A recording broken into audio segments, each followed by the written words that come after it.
What if psychics solve more crimes than you think? Excuse me. I'm sorry to interrupt. I've seen the girl you're looking for. When? I had a vision. We don't usually hear about law enforcement openly admitting to using psychics. At least, not officially. Never forget what she did. I've known of many occasions where psychics have been used. It hasn't been publicized. It never will be publicized, but they have been used. Today I'm going to be taking a look into the history, some cases, and if this can actually be a possibility. What do you do to solve the mystery? Just how far would you go? Would you seek out a psychic? So thanks for joining me again today, guys, and let's begin.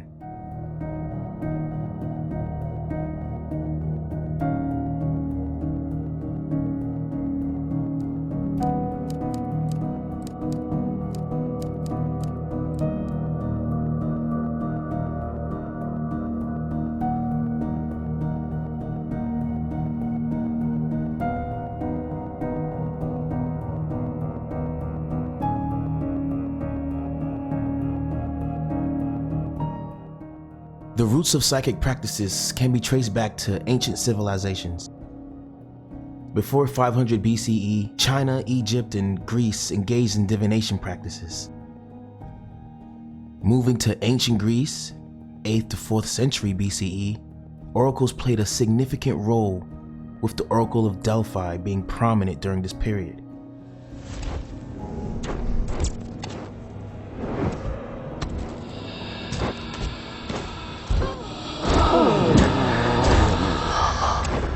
I'm the spirit of Delphi, speaker of the prophecies of Phoebus Apollo. Approach, seeker, and ask. And in the medieval period, 5th to 15th century AD, mystic traditions, influenced by astrology and alchemy, had deeply shaped psychic beliefs. The Renaissance period, from 14th to the 17th century, saw a notable surge in interest in the occult, tarot cards, and mysticism, with figures like Marsilio Ficino and Giovanni Pico della Mirandola. Funny. It's a trick. Is it? Or am I simply channeling the powers of the ancients? How many women has that line worked on, sir? A respectable amount, thank you very much. And a goodly number of gentlemen as well.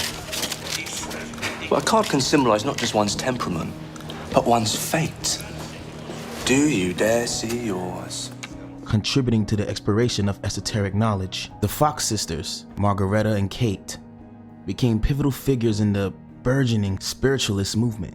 The movement, characterized by a belief in communication with the spirit world, gained momentum in Hydesville, New York in 1848. The Fox family claimed that they were receiving messages from a spirit through unexplained sounds in their home. These mysterious occurrences captivated the public imagination, leading to the widespread belief that the sisters were acting as mediums, facilitating communication with the deceased. They started to gain significant attention, and their seances became popular gatherings. In 1849, they moved to Rochester, New York, where they continued their mediumship demonstrations. Their fame spread, and they played a crucial role in popularizing spiritualism across the United States. However, as their reputation grew, so did skepticism. Accusations of fraud and manipulation surrounded the sisters, with some suggesting that the mysterious noises or sounds were nothing more than a clever hoax.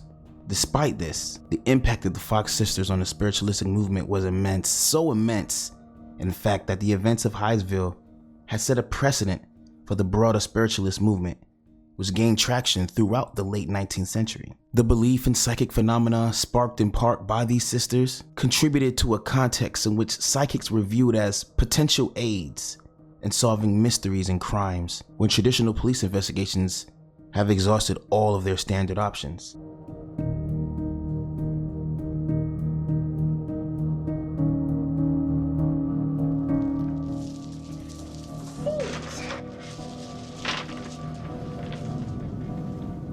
Look, because it is a stormy night, I will give you a palm reading at a special price. During the early to mid 20th century, police engagement with psychics faced a lot of skepticism. There were reports of detectives consulting mediums like Nella Jones for assistance. The 1950s saw the emergence of Peter Herkos, a psychic who claimed to have helped solve crimes for law enforcement, even though the police never publicly put it on record that their investigation might have been aided from the help of a psychic detective.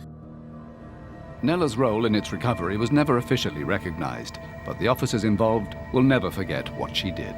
I've known of many occasions where psychics have been used. It hasn't been publicized. It never will be publicized, but they have been used. And in the later half of the century is when psychic detective Nancy Weber's intuitive abilities proved useful in at least 2 haunting cases that had gripped the state of New Jersey. Amy Hoffman and D.J. O'Brien murders.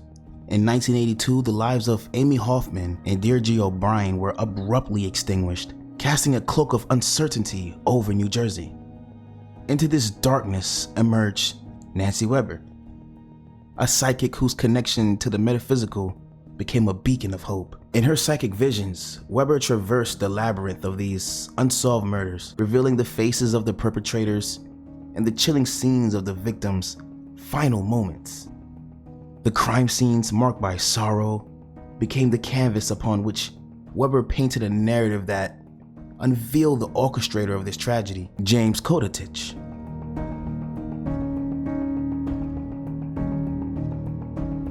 And in the year 1987, the Elizabeth Cornish murder etched a tragic chapter in New Jersey's history with the murder of Elizabeth Cornish, a dedicated nurse and mother, amid suspicions initially cast upon her boyfriend. Nancy Weber, once again a renowned psychic, stepped into the labyrinth of uncertainty. Weber's metaphysical exploration centered around the haunting crime scene, challenging prevailing suspicions and redirecting focus toward an unexpected suspect, John Reese, a neighbor living just upstairs. In the dimly lit room of tragedy, Weber's revelations painted a vivid picture of Reese as the perpetrator. Her insistence spurred a re-examination, exposing the misalignment of Reese's alibi with the true timeline of events. As the pieces fell into place, Reese confessed and was sentenced, showcasing the nuanced interplay between psychic intuition and conventional investigation in the pursuit of truth and justice. Knows there's been a murder and fears the killer is on a rampage. He's killed before, he's killing again. He's going to kill more. She tells me something, I believe it to be gospel.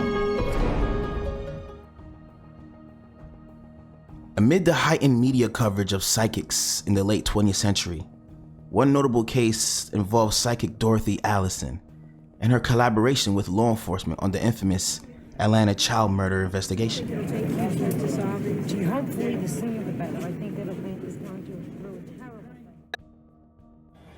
Ms. Allison flew into Atlanta from the Newark, New Jersey airport.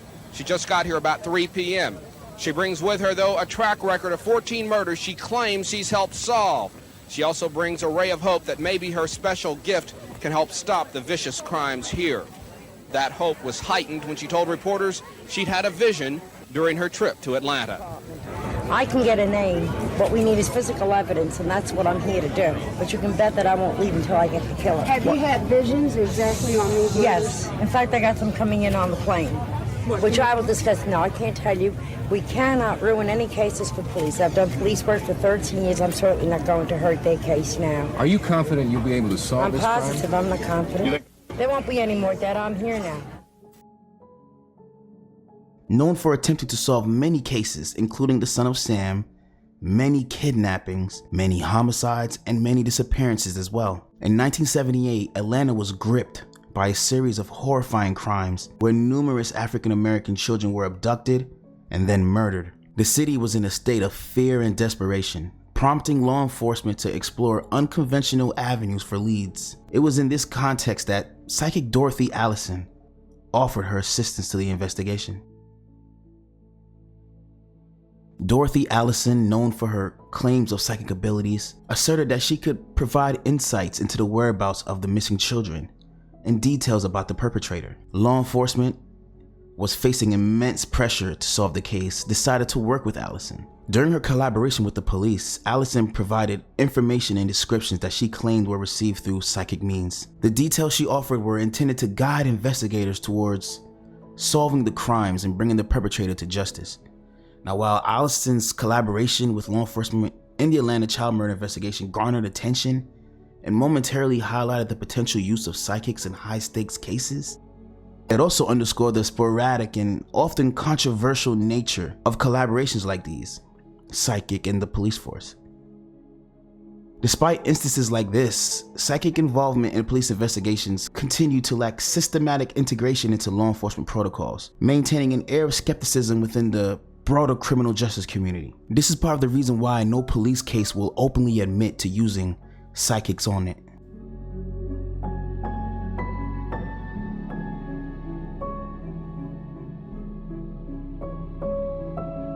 Noreen Renier, a psychic known for her assistance in law enforcement investigations, uses something called psychometry, the practice of obtaining information from someone just by holding an item belonging to that person.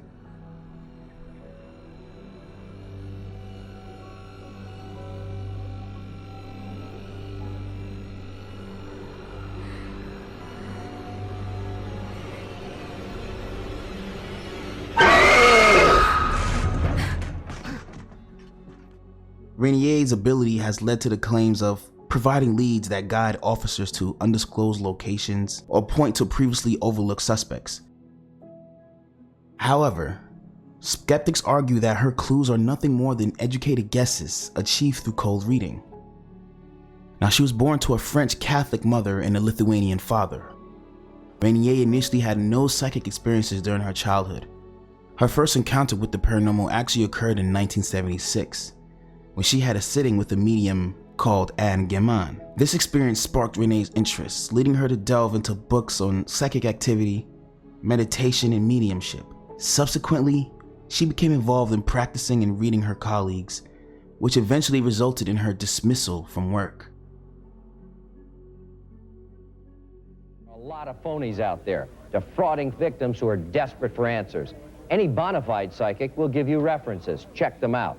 Check with local police agencies, too. I tune in and I get the person that was killed. Noreen Renier is a highly acclaimed psychic detective. In her files, one case after another where police have used her uncanny insights to help solve a crime. In the late 1970s, Renier studied with scientists at the Psych Research Foundation in Chapel Hill, North Carolina, under the guidance of William G. Rowe. Encouraged by cultural anthropologist David E. Jones, Renier explored the application of her psychometric abilities to police work. Despite initial skepticism, her visions contributed to solving a robbery case and leading to an arrest and property recovery.